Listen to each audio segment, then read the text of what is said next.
That one's more sensitive. There we go. Okay, so I get the 10,000-foot view on fencing here to start out today. I'm going to reiterate what you said about 811. This is a funny story, but my local water authority puts water lines in, and on my farm they use a witching stick to find the water lines because they have no markings on them. And I have now hit water lines on 3 different fencing projects on the front of my property because they're actually not very good with the witching stick. But I have yet to pay for a single line that I've hit, and they come out on Sunday night when they hit it. So yeah, calling 811 is a really good idea, and getting them marked is important. Fencing.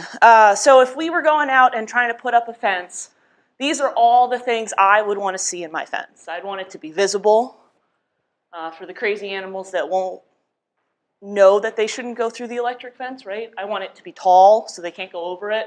I want it to be solid so when they hit it, it doesn't break. It's got to be strong. It's got to be inexpensive, low maintenance, and long lifespan. Sounds like a perfect fence. Unfortunately, no one fence is going to give you the best of all of those things. So what we're going to try and do is put together the best fence we can that prioritizes the things that we consider most important.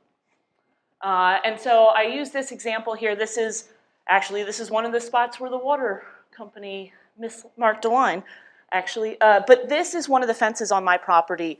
And last April, we were hit with a tornado. And the tornado took out a house, and the house took out the fence. So what we ended up with was a high tensile electric fence where we took out a number of posts as the roof line came through that fence line.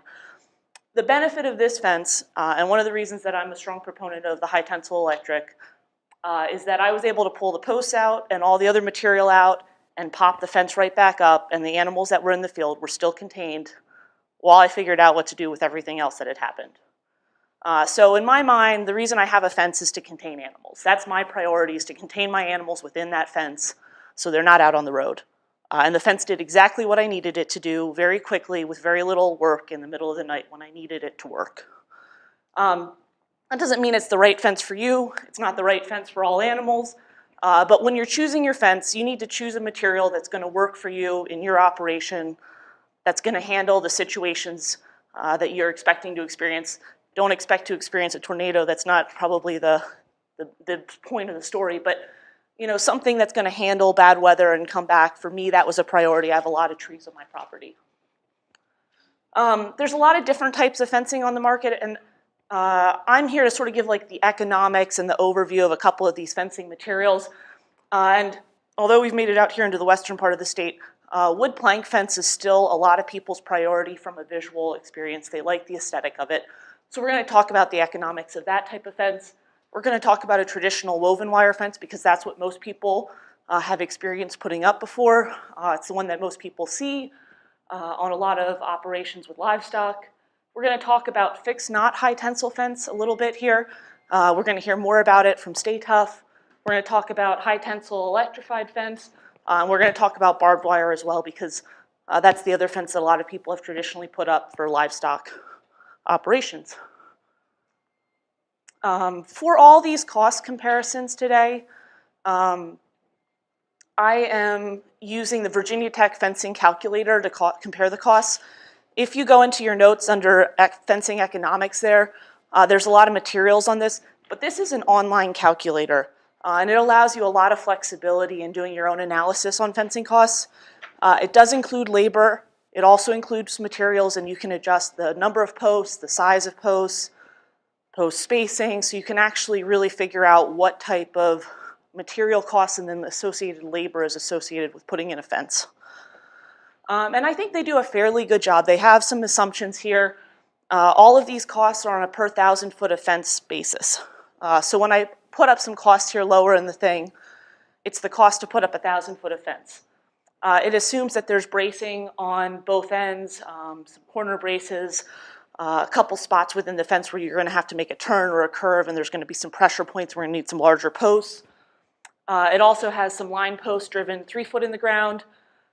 They're 7 foot long posts, 4 to 5 inch diameters, versus our brace posts, which are 8 foot long, 6 to 7 inch diameter. And so that's just sort of in the back of your mind here. This is sort of a standard NRCS size post spacing that I'm using here in my analysis. You would maybe choose different size posts depending on the type of fence you're putting up, but that is important to note. It assumes that a brace takes 3/4 of an hour and a double brace takes 1 1/4 hours. I will say that if this is your first time fencing, it will take you longer than this to put in a brace. It will also take you longer than 6 minutes to drive a post for the first time, or 8 minutes for a brace or a corner post. And if you have to set one by hand, the time becomes much longer. But there are assumptions that are being made here, and at least it gives you an idea on the cost to do a fence. Stapling, it assumes, or putting wire up about 7 minutes per post, and unrolling about 0.7 minutes per foot of fence. So there are some assumptions being made here, but you could always adjust those based upon your situation and how you're doing your fencing. Wooden plank fencing. For most people, the most important thing about the wooden plank is the aesthetic. Certainly for people that have horses and species like that, they're really concerned about visibility of the fence because those animals tend to be a little bit more difficult to train to a non-visible fence. And I will say that wood is a fairly strong material as long as it's being maintained properly. But the cost to maintain a plank fence is not even included in this cost. This is just the cost to put up the fence, right? The cost to maintain a plank fence is also very high. If I was putting up a 4-board wood plank fence, and some people will say I could go with a 3-board wood plank fence, but inevitably one of those 3 boards is almost always broken in your line. So 2 boards is not enough to hold in an animal, so I put 4 boards, so at least 3 boards are solid at any one point. And this assumes a material cost of almost $3,400 for a 1,000-foot of fence. That's just for the posts and the boards. It does assume that I'm using rough cut poplar. We're not using anything super tricky, not super cheap lumber, but not super expensive lumber. And it doesn't have braces in it. This is the one contingent fence that doesn't need a brace because of how the posts are put in every 8 foot. It has labor costs at about $1,000. It's just driving a lot of posts in the ground. And it puts a total cost at right around $4,500. This doesn't include any painting because you wouldn't be able to paint immediately upon putting the fence in, even though you will have to do it a few months later once it cures out a little more. So there is even more cost associated with actually putting in a plank fence than what's on here, but it at least gives you an initial cost on materials and time and effort to put in a plank fence. And it's the most expensive one we have. 8 foot on centers on this because we're going to assume that our planks are 16 foot and we're going to alternate where they break. I will say that the other thing here is it assumes that you're going to be able to drive at the same speed that you would on the other fence. And most crews that are really good at putting up plank fence can do that, but for most of us lay people, hitting 8 foot on center every time is a little more difficult and takes a little more time to drive, and this doesn't assume it takes more time to drive, so that might be a challenge. But yeah, they have to be 8 foot on center, and they have to be 8 foot on center exactly for a plank fence. Woven wire. So woven wire fence is probably what we would consider the traditional exclusion fence along a property line. It's one of our better options for keeping animals in, especially if a fence line isn't maintained well. A lot of things grow up in it. This is one of those things that people assume over time is going to hold animals. We're going to talk about some of the benefits of the fixed knot high tensile as an alternative to this, but woven wire fence assumes that there's going to be posts every 12 foot. It has a material cost of just about $2,000 and a labor cost again of about $1,000, assuming the bracing that we need, and also needing the bracing every 330 feet where we change our wire. Does that make sense? Every reel of wire we're going to need to rebrace as we pull our ends on our sections of wire. The third type of fence is a fixed knot high tensile fence. And a fixed knot high tensile fence actually comes in significantly lower than a traditional woven wire fence. And the reason for that is because we can be a little bit more flexible, one, on our post spacing. It handles a little bit wider post spacing. I think I have them set on 20 here. And as a result, we have less posts in the ground and the less labor to drive posts. Also, our bracing looks a little bit different on this as well. So we do save a little bit of money on the post part of it, where the material for the wire actually ends up being about maybe a little bit more per foot, but because we can save it on the post, we actually do a little better on our costs. This is a high tensile fence, and I specifically put a 5-strand high tensile electrified fence here. My theory is we're talking about exclusion fencing here, and if we're talking about exclusion fencing with high tensile, we should be thinking about electrification. I know that some people would put in a high tensile 9-wire or 12-wire or something and not electrify it, but I think from a practical standpoint as an exclusion fence, we should be thinking about electricity with a high tensile fence. I think that's the way to go. I will say that I think this number is a little bit odd in the sense that NRCS guidelines say we only need to have a wood post every 100 foot. And I followed NRCS guides when I did this calculation, which means we have spacers every 25 feet, but we only have wood posts that are driven every 100 foot in this analysis. And if I was putting this on an exclusion on a property line, I would be putting in more wood posts than what this states right here, which would drive our price up a little bit. But it does give us at least an idea on what the cost of a high tensile electric fence is. And it is a fairly inexpensive fencing option. Do have to include the electric box and things like that, which I have included in these costs on the material side. But because we had so few wood posts, our labor costs were very low on this one. Make sense?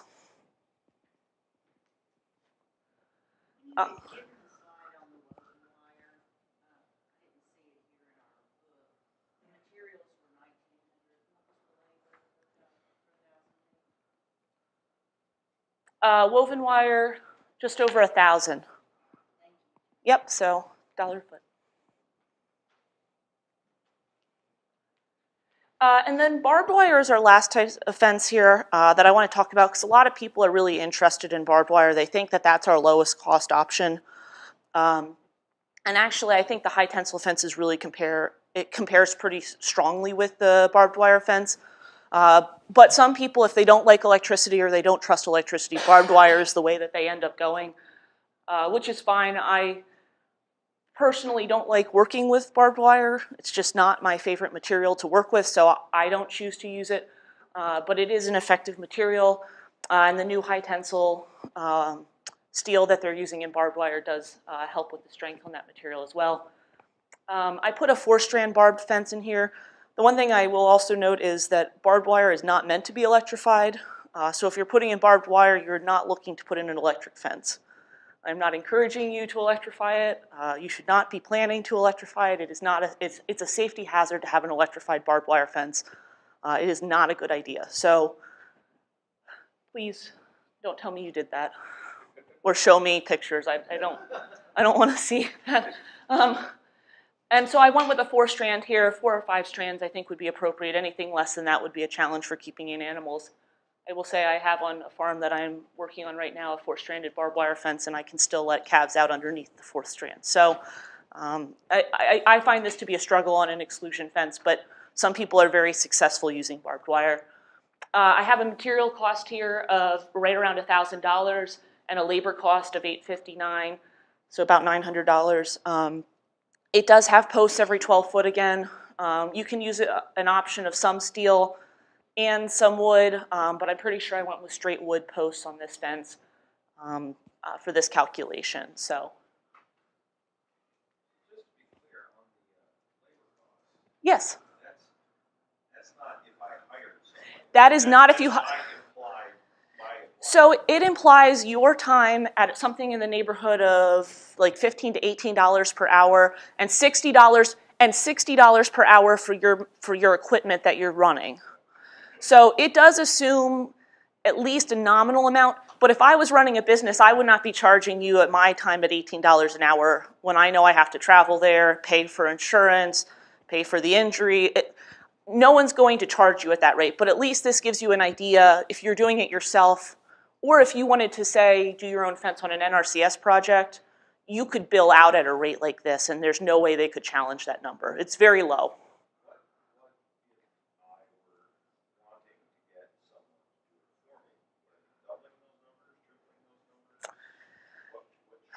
Um, I would realistically be doubling these numbers. I think tripling them would be fairly high. Doubling the entire number or doubling the So I would be doubling my labor number, and I would put at least 25% on my cost of materials because they're going to try and make something on anything that they have to buy to bring to your farm to do the work. So I've put in numbers from the middle of the range.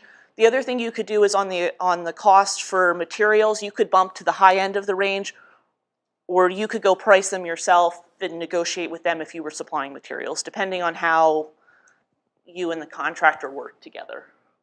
But yeah, I think labor pretty safely would be double what this is.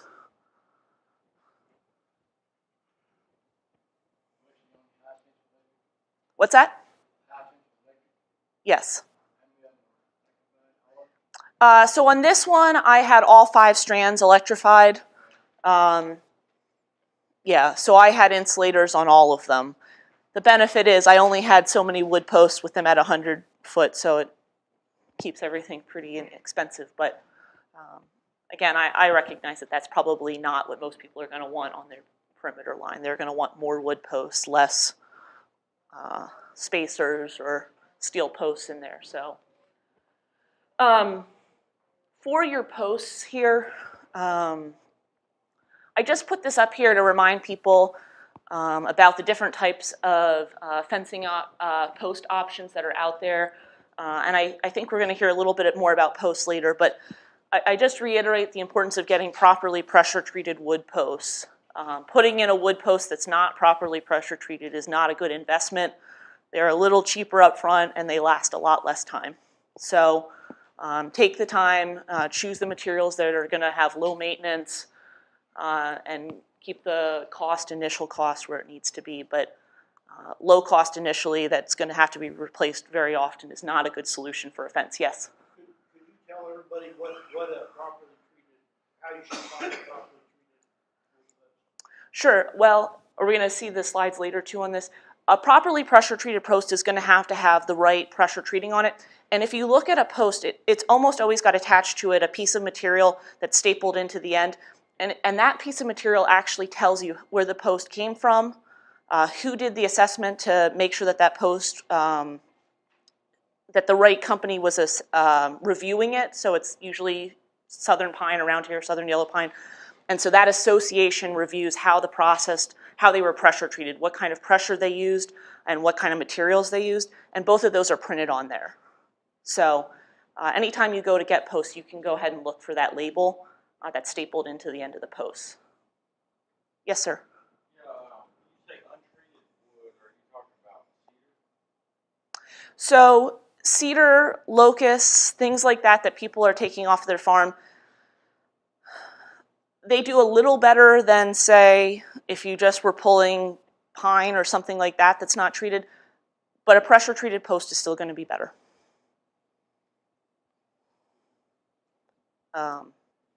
But if they're free, then it's hard for me to tell you not to use them.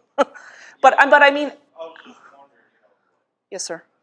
because a lot of people are using cedar, and a lot of us got cedar around everywhere. So, Yeah.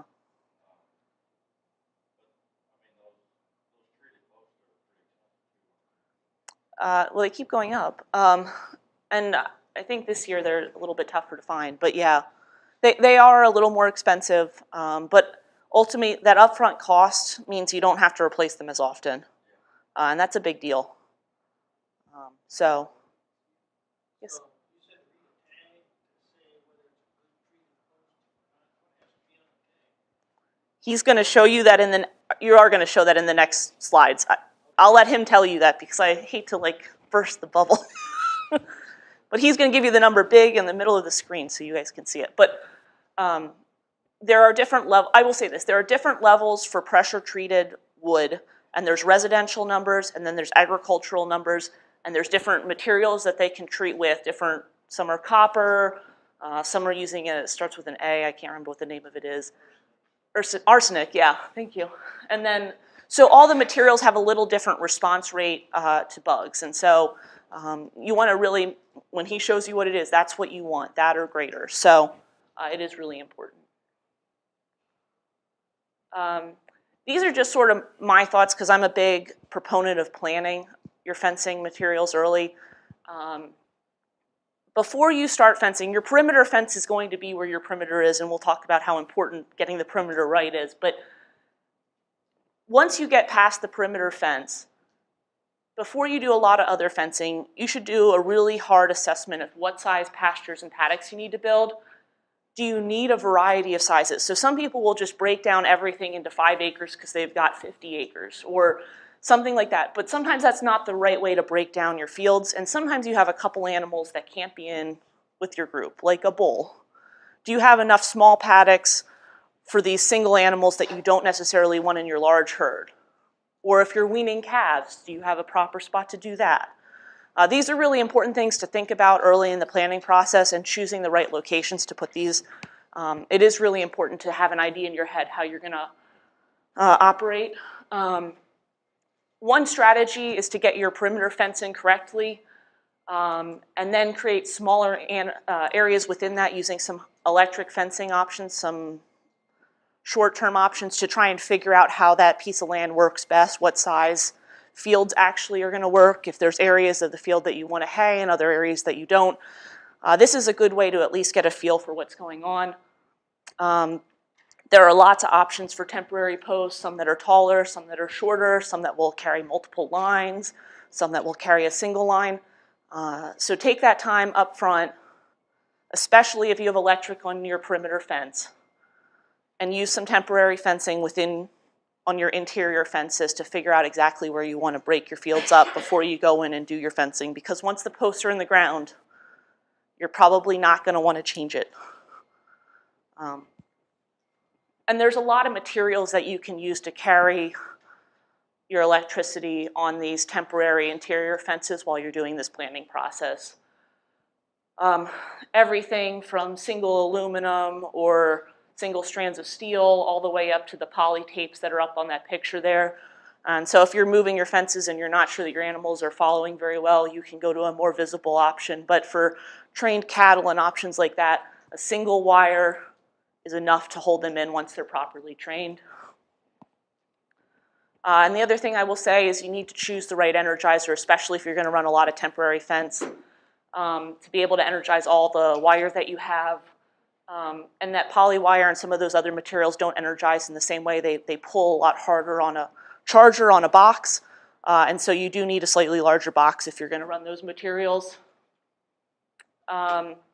We're going to talk about the designs on the electric fence a little bit later. I will say that I have alpacas. Sometimes I'm ashamed to say that in front of people because their lawn ornaments is what they are right now. They're not making me much money. My cattle aren't either. But I do have some wire return systems for my hairier animals that don't always respond well to an earth return. But there are real benefits to the earth return system here in Kentucky. But the one thing that is most important if you're going to use electricity, and I am biased, I think electricity works, and I think most animals can figure it out, and I don't want any animals that can't figure it out. Get your grounding right if you're going to use electricity on your fence. This is where the majority of questions and concerns come in, is people that haven't properly grounded their fence. And this is the critical point for getting an electric fence to make an animal not want to go through it. If our ground is not right, it doesn't matter how much power we provide. It will not stop the animal if we can't ground it on the other end. So my last thought for you is there's a lot of materials out there. I'm a big proponent, even if you are not interested in running electric fence as your primary fencing option, to run a hot strand on the top or inside of permanent fencing for 2 reasons. One, it's going to protect your other materials that you're using. So if you have woven wire or fixed knot high tensile or something else, putting electricity on the inside will keep those animals from rubbing on it or board. Second, it's also going to provide a supply of hot anywhere within that field. So if you need to break out an area because a tree comes down and you don't have time to cut it right then, or if you have to break up a larger pasture into multiple smaller groups, this provides you the electricity anywhere in the field that you need it to make those temporary divisions. Any other questions? Any questions for Morgan? That's engineering humor, just so you guys know. It's as good as it gets for me. Any questions? How long will you be around today? All day. So she'll be here. I do have one question regarding,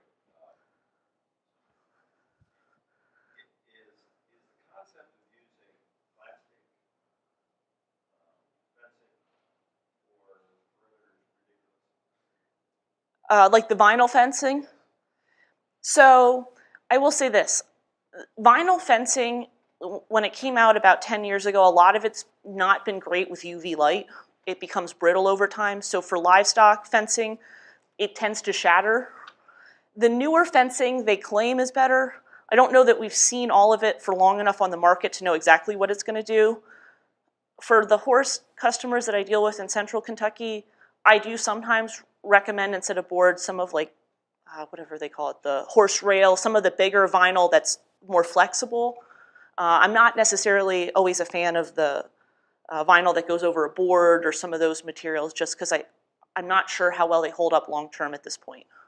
Although they make claims that they're doing better, and they seem to be.